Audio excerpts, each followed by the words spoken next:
Hey everybody, what's up and welcome back to the Starcraft 2 Ownage Shack. It's David here bringing you another Starcraft 2 commentary. I thought I'd just throw one more in before this week is done, right before class starts. So it's going to be a Zerg versus Protoss here on the map Blistering Sands, and our Zerg player is going to be the red Zerg here at the bottom left position, and I'm just going to pronounce his name as Lucky, because honestly I have no idea how these are supposed to be pronounced anymore. I'm casting all these games of just players with the most random names. So if you have a better pronunciation for this name, why don't you just leave a comment or something?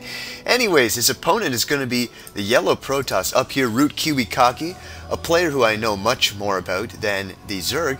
He's a Canadian Protoss player, and I believe he's a French-Canadian Protoss player, alors il parle français. But I think he's actually tried out for the GSL with Huck, and I don't think he made it, of course, because I think Jinro and Idra and Rhett were the only ones to make it in the GSL 4, only foreign players rather. But still, I really hope he tries again and makes it, because it would be so awesome to have a Canadian playing in the GSL. The more foreigners, the better, in my opinion. But anyways, like I said, Zerg versus Protoss, Blistering Sands, probably one of the more fair maps for Zerg. I know I talked about the unfairness of some maps in 2 casts ago, I think. And yeah, this one is actually a bit more fair, and the reason is really because of these rocks. It allows Zerg to enter the opponent's base through multiple angles, and this really helps because it can keep the opponent pinned. Meanwhile, the Zerg's rocks are also important. They're just not as important because it usually takes Protoss players a lot longer to get these down than it will a Zerg to take down these. Versus Protoss, Zerg will sometimes love to get early roaches so they can just bust these down and always make sure the Protoss's forces are divided among the 2 entrances. This is especially true if the Protoss actually chooses to fast expand, which is extremely popular nowadays actually. Protoss players are fast expanding left, right, and center.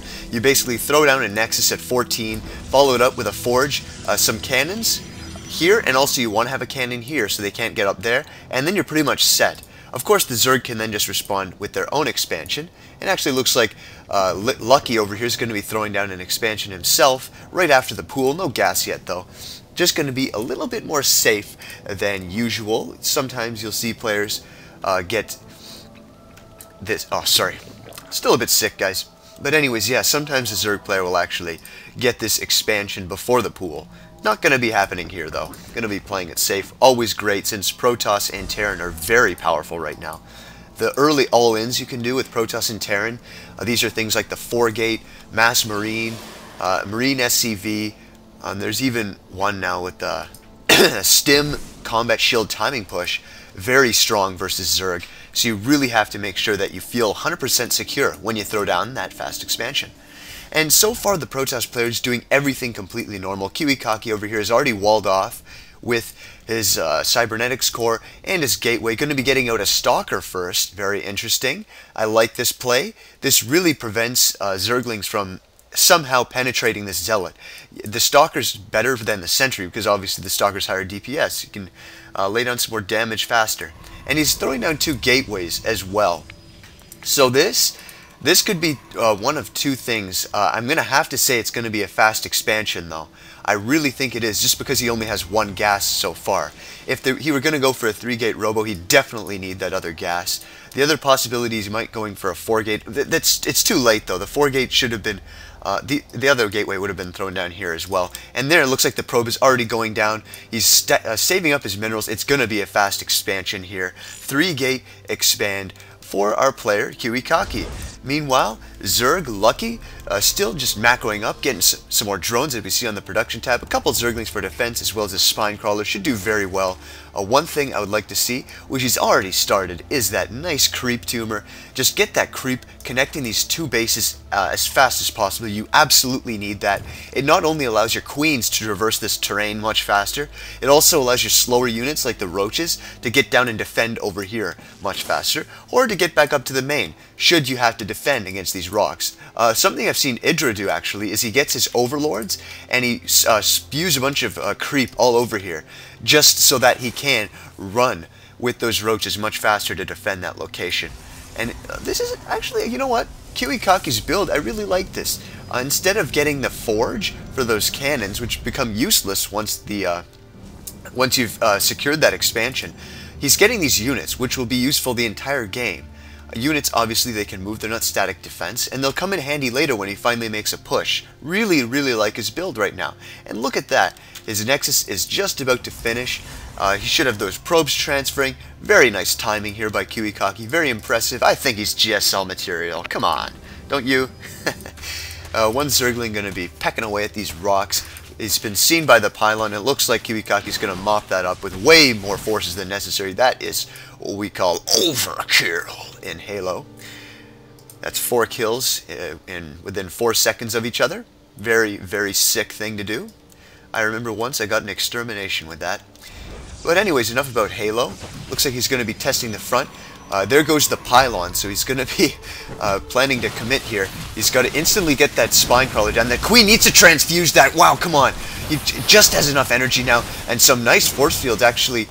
Nice for the Zerg player. They prevent Protoss from even getting in there to do more damage. But it was very wise for him to do this. He lost all his Zealots, and once those are down, Stalkers versus Roaches. The Roaches will win on creep. Of course, they don't have their speed upgrade yet because the lair is just about to complete. He should probably research that ASAP. Lucky needs that speed to deal with these Stalkers, especially if the Stalkers get blink. It doesn't look like he's going to go down that tech route. We see somewhere on this map, there we go, Robo and Stargate at the same time. Wow, very interesting build. The Stargate will probably be used to get Void Rays. Robo probably an Observer because he's expecting Roach heavy play. He's probably expecting Burrow to be researched, in which case you need the Observer to spot those underground Roaches. The Roaches and Lynx are going to be working on these backdoor rocks. Of course, this is spotted by the pylon here, so very nice pylon placement. 1 force field, 2 force fields go down to prevent the Zerg units from getting in there. Nice, hiding right behind the grass here. Very sick location there. And now that these rocks are done, this changes the gameplay on this map completely. KiWiKaKi has to be completely, like, he needs to be on his A game now. He needs to see units come here immediately to defend his base. There could be massive amounts of damage dealt right here if he doesn't catch these Lings or Roaches coming in. These Lings are actually just going to be getting a full scout off. They need to go down here. Wow, if they go down and see that Stargate and the Robo, they're going to know something's up. And there you go. They see this Stargate. They're going to see, they know it's a Void Ray because you can tell by the animation in there.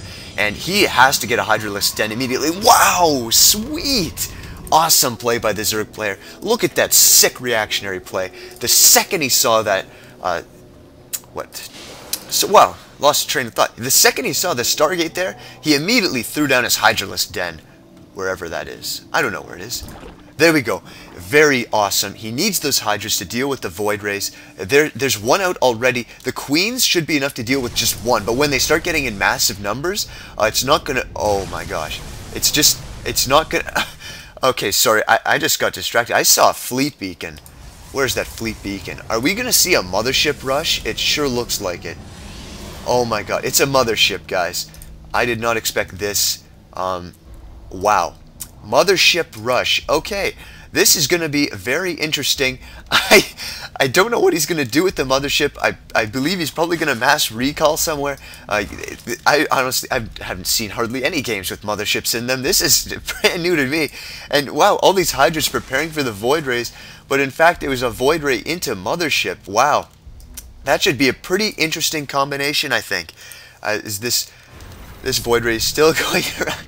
I don't think, actually, the Zerg has even seen this yet. If we take a look, nope, he hasn't seen that fleet beacon, so he doesn't know about the mothership yet.